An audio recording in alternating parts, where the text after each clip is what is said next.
Film की शुरुआत में हमें दुनिया का सबसे बड़ा और मुश्किल शाओलिन स्कूल दिखाया जाता है। शाओलिन यानी जहाँ बच्चों को कुंग फू कराटे सिखाए जाते हैं। जहाँ एक लड़का जिसका नाम फैंग था अपने आखिरी मुकाबले के लिए पूरी तरह तैयार था, जिसमें ये तय होगा कि वो स्कूल से पास होकर कुंग फू और लड़ने में माहिर है या नहीं। मुकाबले के लिए वो फिर मंदिर जाता है और जो टेस्ट आज होने वाला था वो बहुत ही मुश्किल था, क्योंकि बहुत ही कम लोग इसे पास कर पाए थे। टेस्ट में फैंग को लकड़ियों की कुछ कठपुतलियों से लड़ना था, जिन्हें कुछ बहादुर वॉरियर तारों के जरिए कंट्रोल कर रही थी। पर उसे खुद पर यकीन था कि मैं कैसे भी करके इस टेस्ट को जरूर पास कर लूंगा। अब वो जैसे इशारा करता है कि मैं तैयार हूँ, दाएं बाएं से दो हमले उस पर एक साथ होते हैं, यानी वो कठपुतलियां उसे मारने के लिए तेजी से उसकी तरफ बढ़ती है, पर वो साइड पर हट के बड़ी आसानी से बच जाता है। पर तीसरा वार सीधा उसके सीने पर होता है। उसे पीछे हटने का मौका नहीं मिलता इस बार, लेकिन वो फिर अपनी बाजुएं खोलकर जोर से पैर को जमीन पर मारता है, जिसकी ताकत इतनी ज्यादा थी कि उसकी शर्ट फटकर हवा में उड़ जाती है। साथ ही उसका जिस्म गोल्डन होने लगता है, जो कि चमक रहा था। ऐसा लग रहा था जैसे उसके जिस्म पर कोई कवर आ रहा हो। अब ये कुंग फू की एक टेक्निक कॉपर स्किन थी, जिसमें फैंग काफी माहिर था। वो कूद कर वहाँ आता है और बहुत सारी एक के बाद एक मुक्की मारकर सभी कठपुतलियों को तोड़ देता है। वो सारी नीचे बिखर गई थी। अभी वो ये सोच ही रहा था कि सब खत्म हो गया है, अचानक के सारी कठपुतलियों के टुकड़े एक साथ जुट जाते हैं और अब वो एक काफी बड़ी कठपुतली बन गई थी, जिसकी आगे फैंग छोटा सा लग रहा था। उसे देख फैंग को समझ लग जाती है कि इसे पहले की तरह हराया नहीं जा सकता। जितनी भी ताकत लगाऊंगा कुछ नहीं होगा। इसीलिए वो चलकर उस कठपुतली पर से कूद कर उन सभी तारों को पकड़ लेता है, जिससे वॉरियर्स उसे कंट्रोल कर रही थी। ऐसा होते ही सारे वॉरियर्स नीचे गिर जाते हैं और उनकी तारों की पकड़ जैसे खत्म होती है, कठपुतली टूटकर कई टुकड़ों में बिखर जाती है। और यहाँ फैंग इस टेस्ट को जीतकर जबरदस्त कुंग फू का माहिर बनकर निकलता है। इसके बाद हम एक ऑफिसर को देखते हैं जो बहुत बड़ा बेईमान था, क्योंकि उसने गवर्नमेंट के खजाने से बहुत सारे पैसे अपने मकसद के लिए चोरी किए थे। इतने सारे पैसे आज तक की सबसे बड़ी चोरी थी, पर वो ये नहीं चाहता था कि किसी को भी इस बारे में पता चले, तो इसीलिए उसने अपने एक साथी को मरवा दिया, क्योंकि वो भी इस चोरी में साथ था। और अब ऑफिसर को उस कागज की तलाश थी जिसमें इस चोरी की सारी जानकारी थी, जिसे ऑफिसर के साथी ने बनाया था और अब कहीं उसे छुपा कर रखा हुआ था।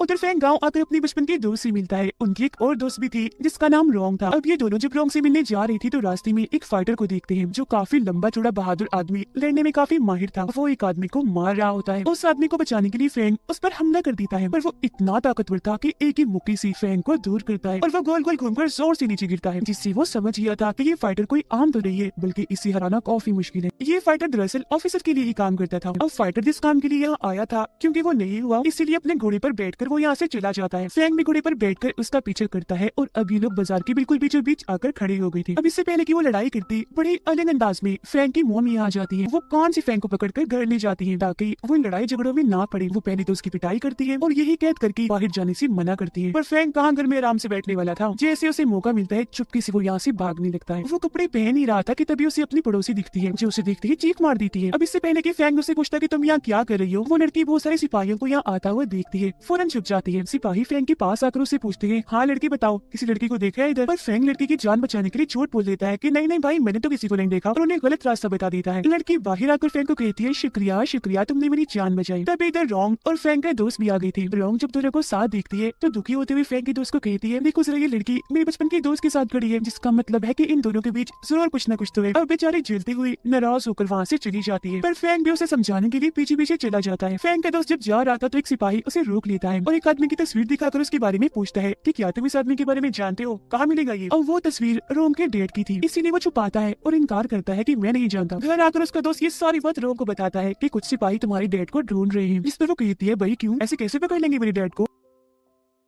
जैसे उसका दोस्त यहाँ से जाता है, रोम एक बॉक्स निकालती है जिसके अंदर वही कागज था जिसमें चोरी की जानकारी थी और ऑफिसर को जिसकी तलाश थी। तो यहाँ हमें पता चलता है कि रोम के डैडी असल में इस कागज की रखवाली थी और अब वो इकलौते इंसान है जो इस कागज के जरिए ऑफिसर को सजा दिलवा सकते हैं। यही वजह है कि सिपाही उन्हें ढूंढ रहे थे। अगले दिन फैंग रोम के घर आते हैं, जहाँ इन्हें फैंग का दोस्त बताता है कि रोम तो घर में है ही नहीं, वो गायब है और मेरा ख्याल है उसे बिजनेसमैन ने अगवा कर लिया है, क्योंकि कागज के लोग रोम के डैड को ढूंढ रहे थे। ये जानने के बाद फैंग फौरन बिजनेसमैन को ढूंढने के लिए निकल पड़ता है, जो शहर में लोगों से लड़ रहा था। फैंग वहाँ वॉरियर की स्टाइल में आकर बिजनेसमैन से पूछता है, बताओ मेरे दोस्त रोंग कहाँ है? जिस पर वो जवाब देता है, भला मुझे क्या पता तुम्हारी दोस्त का, अपने दोस्त को संभाल के रखना था ना पहले। इसी बात की वजह से दोनों के बीच लड़ाई शुरू हो गई थी, पर फैंग ने अपने कुंग फू स्टाइल में बड़ी आराम से उसे मार मार के हरा दिया। पर फैंग को हैरत तब होती है जब बिजनेसमैन हंसकर अपनी हार कबूल करता है, कहता है, अच्छा बस बस लड़के, मैं हार मान गया हूँ तुमसे और अब तुम ही मेरे दामाद बनोगे, क्योंकि मैं अपनी बेटी के लिए रिश्ता ढूंढ रहा था और मेरी शर्त थी कि मैं उसी लड़के से अपनी बेटी की शादी करूंगा जो मुझे लड़ाई में हरा देगा, और आज वो काम तुमने कर दिया। इस बात से बिजनेसमैन खुश था और सारे लोग उसे मुबारकबाद देने लगते हैं। उसकी ये बातें सुनकर फ्रैंक को समझ लग जाती है कि ये सच में रोम के बारे में कुछ नहीं जानता, लेकिन अगर मैं कुछ देर और यहाँ रुका तो ये जबरदस्ती अपनी बेटी की शादी मुझसे करवा देगा। तो वो जल्दी से यहाँ से भाग जाता है। फ्रैंक जब घर पहुँचता है तो वहाँ रोम वापिस आ गई थी, जो कहती है कि मैं तो कभी अगवा हुई ही नहीं थी, बल्कि अपनी मर्जी से गई थी, और अब तुम दोनों कोई ड्रामे नहीं करोगी। मुझे तुम्हारी कोई बात नहीं सुननी। मैं जानती हूँ कि सचमुच तुम्हारा चक्कर है। अब इनकी ऐसे गुजर रही थी, कभी कोई नाराज तो कभी कोई। घर वापस जाते वक्त बिजनेसमैन की आदमी फ्रैंक और पड़ोसी लड़की को घेर लेते हैं। बिजनेसमैन आकर लड़की से पूछता है कि मेरी बेटी इतने दिन से कहाँ गायब थी। जो सुनकर फ्रैंक को पता चलता है कि असल में ये पड़ोसी बिजनेसमैन की बेटी है और इसके लिए ही वो रिश्ता ढूंढ रहा था। और वो यहाँ ये सच भी बता देता है कि मेरे आदमी रोम के डैड को इसलिए ढूंढ रहे थे क्योंकि ऑफिसर ने ऐसा करने को कहा था, क्योंकि बिजनेसमैन ऑफिसर का आदमी था। ये सुनकर फ्रैंक को एहसास होता है कि जरूर रोम की जान को खतरा है, तो फौरन उसे बचाने के लिए निकल जाता है। पर काफी देर हो गई थी क्योंकि पहले ही रोम और उसके डैड को ढूंढकर पकड़ लिया था। ऑफिसर का सिपाही रोम के डैड से वो कागज मांगता है, पर जब वो देने से इनकार करती है तो सिपाही कहता है कि अगर तुमने ना दिया तो मैं तुम्हारी बेटी को मार दूंगा। लेकिन फिर भी उसके डैड हार नहीं मानती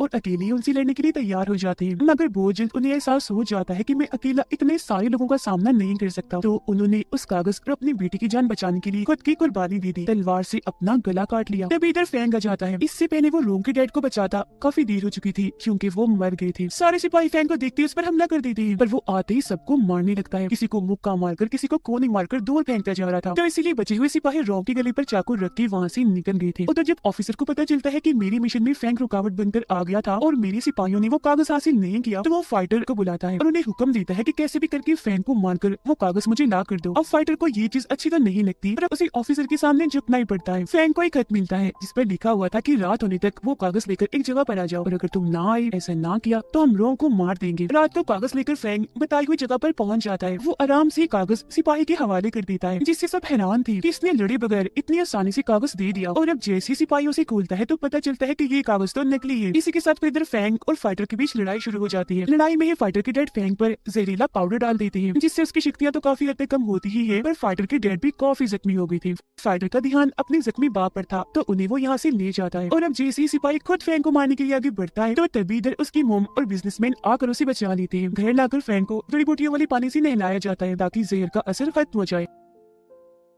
सिपाही फाइटर और उसके डैड को कहता है कि मैं तुम्हें जान बचाने के लिए आखिरी मौका देता हूँ, जाओ और जाके फ्रैंक को मार दो, वो कागज लेकर आओ वरना हम तुम्हें मार देंगे। अब कोई रास्ता ना होने पर फाइटर अपने डैड को वही छोड़कर फ्रैंक को मारने के लिए निकल जाता है। फ्रैंक बिल्कुल ठीक हो गया था और अब वो उस पुतले को देखने लगता है जो रोम ने उसे दिया था। वो जैसे बटन को दबाता है पुतला खुल जाता है और उसमें से वो कागज निकलता है, जिससे ये लोग समझ जाते हैं कि ये कागज देकर हम रोम को बचा देंगे। पर मुसीबत, ऐसी ऑफिसर को सजा नहीं मिल पाएगी। फ्रैंक को फिर फाइटर का खत मिलता है, इसीलिए वो फौरन यहाँ से निकल जाता है। जब एक दूसरे के आमने सामने आते हैं तो इनकी लड़ाई होने लगती है। फाइटर को सिपाही से धमकी मिली थी, इसीलिए वो खूब ताकत लगाकर फ्रैंक से लड़ता है पर उसे हरा नहीं पाता। लेकिन फ्रैंक भी उसे यहाँ मारता नहीं, जिंदा छोड़ देता है। घर आकर फाइटर देखता है कि मेरे डैड मर गए हैं, तो वो काफी दुखी होकर रोने लगता है। उधर फ्रैंक का दोस्त ऑफिसर के घर के बाहर पहुँचता है और कहता है कि मेरी दोस्त रोम को छोड़ दो, बदले में मैं तुम्हें वो कागज दे देता हूँ। उसकी इस बात पर जख्मी रोम को लाया जाता है। उसके चेहरे और कपड़ों पर खून लगा हुआ था, जिससे साबित होता है कि उस पर काफी जुल्म किया गया है। उसका दोस्त अब जैसे कागज देता है कि बीच में फ्रैंक आकर टांग मार देता है और ये सब होने से रोक लेता है। तभी इधर फ्रैंक की मोम और बिजनेसमैन भी आ गई थी और ये सारे लोग एक होकर ऑफिसर के साथियों से लड़ने के लिए तैयार थे। और अब आखिरकार ऑफिसर के यहाँ आते ही उसकी फ्रैंक से लड़ाई होने लगती है। ऑफिसर कुंफू के सबसे खतरनाक लेवल का माहिर था और आज पहली बार फ्रैंक को ये एहसास होता है कि मेरी टक्कर बहुत ही ताकतवर आदमी से हुई है। वो एक जोरदार मुक्का जैसे फ्रैंक को मारता है, उसका इतना मजबूत कॉपर स्किन भी टिक नहीं पाता, टूट जाता है। फ्रैंक जख्मी हो गया था, उसके मुंह से खून आने लगता है। उसे कमजोर पाकर ऑफिसर जैसे तलवार का टुकड़ा उसकी तरफ फेंकता है कि तभी सामने रोंग आ जाती है, जिससे तलवार का टुकड़ा उसके दिल की आर पार हो जाता है। बेचारी बच नहीं पाई, फ्रैंक को बचाते बचाते खुद मारी जाती है। ये देखकर फ्रैंक के दोस्त को बहुत गुस्सा आता है और अब जैसे वो ऑफिसर को मारने के लिए जाता है कि तभी ऑफिसर उसे भी जोरदार मुक्का मारकर दूर फेंक देता है। उस बेचारे की भी मौत हो जाती है। फ्रैंक की मोम और बिजनेसमैन को भी बंदी बना लिया जाता है और तभी इधर फाइटर आकर ऑफिसर को मारने लगता है, क्योंकि उसकी वजह से ही फाइटर के डैड की मौत हुई थी। यहाँ बिजनेसमैन उसे समझाते हैं कि जल्दी से कागज लेकर यहाँ से भाग जाओ, तब वो ना चाहते हुए भी कागज लेकर वहाँ से भाग जाता है। फाइटर बड़ी बहादुरी से ऑफिसर से लड़ता है पर उसकी हाथों से ही मारा जाता है। अगले दिन ऑफिसर ने फ्रैंक की मोम और बिजनेसमैन पर इल्जाम लगाकर उन्हें फांसी देने का फैसला किया। जहाँ उन दोनों की फांसी देखने के लिए शहर के बहुत सारे लोग इकट्ठा हो गए और अब फ्रैंक के पास कागज को सबके सामने लाने की दवा और कोई रास्ता नहीं था। वो फांसी वाली जगह पर जाकर बताता है कि ऑफिसर ने सरकार के खजाने से बहुत सारा पैसा चुराया, इससे पहले भी इसने बहुत सारे गलत काम किए, देखो इसके खिलाफ मेरे पास सबूत भी है। उसकी ये बात सुनकर सब ऑफिसर के खिलाफ नारेबाजी करने लगते हैं। ये देखकर ऑफिसर को बहुत गुस्सा आ गया था, क्योंकि अगर राजा को उसकी चोरी के बारे में पता चल मिल गया तो वो उसे फांसी की सजा दे देंगे। तो वो अपने सिपाहियों को बेड पर हमला करने के लिए कहता है, लेकिन तभी इधर बिजनेसमैन के सिपाही भी आ जाते हैं और अब इन दोनों ग्रुप्स के बीच काफी बड़ी लड़ाई छिड़ जाती है। इधर दूसरी तरफ फैंग और ऑफिसर एक बार फिर आमने सामने आ गए थे और लड़ने लगते हैं, लेकिन इस बार फैंग ने अपनी ताकत के साथ साथ दिमाग का भी इस्तेमाल किया। वो जेल से एक रस्सी खींचता है, बड़ी सी लकड़ी सीधा जाके ऑफिसर के सीने पर लगती है, जिससे वो जख्मी हो गया था। उसे कमजोर पड़ता देखकर फैंग ने एक के बाद एक उस पर मुक्कों की बारिश कर दी और आखिर में कॉपर स्किन वाला मुक्का जैसे उसे मारा वो काफी दूर जाके गिरता है, जिससे अधमरा हो गया था। बाहर ऑफिसर के सिपाही भी हार गए। तभी इधर राजा अपनी पूरी फौज के साथ आ जाते हैं। फैंग उन्हें वो कागज दिखाता है और ये बात साबित हो जाती है कि उसने खजाने की चोरी की थी, जिस पर राजा ऑफिसर को कैद करवा देते हैं फांसी देने के लिए। अपनी इस जीत से सारे लोग काफी खुश थे। यहाँ पड़ोसी लड़की फैंग के काफी पास खड़ी थी और गले से लग जाती है, जिससे हम समझ पाते हैं कि फैंग भी उसी पसंद करने लगा था। और इसी के साथ ये शानदार कहानी इधर ही खत्म हो जाती है।